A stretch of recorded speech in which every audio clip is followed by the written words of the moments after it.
Depuis plusieurs semaines, il avait soigneusement gardé le silence devant le flot de déclarations alarmistes des Occidentaux.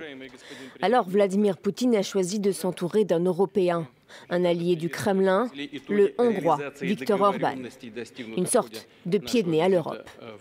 Le président russe refuse catégoriquement une adhésion de Kiev à l'OTAN et dit craindre une offensive ukrainienne en Crimée.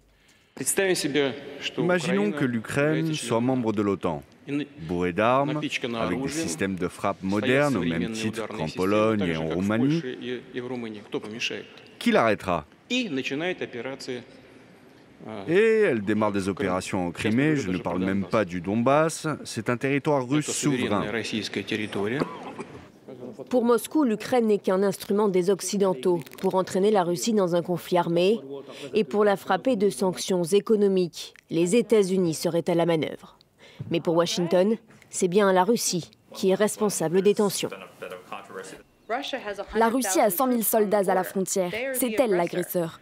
Nous travaillons avec les pays de l'OTAN pour nous assurer qu'ils se sentent en sécurité en ce moment. L'OTAN est une alliance de défense. Il ne s'agit pas de la même chose et je pense que nous devons faire attention à ne pas les comparer comme une seule et même chose. Pendant que Viktor Orban était au Kremlin, Boris Johnson, le Premier ministre britannique, était lui en déplacement en Ukraine pour montrer son soutien. Il a rappelé que ce sont les mouvements de troupes russes qui ont déclenché cette crise et réfute toute exagération de la menace d'invasion russe.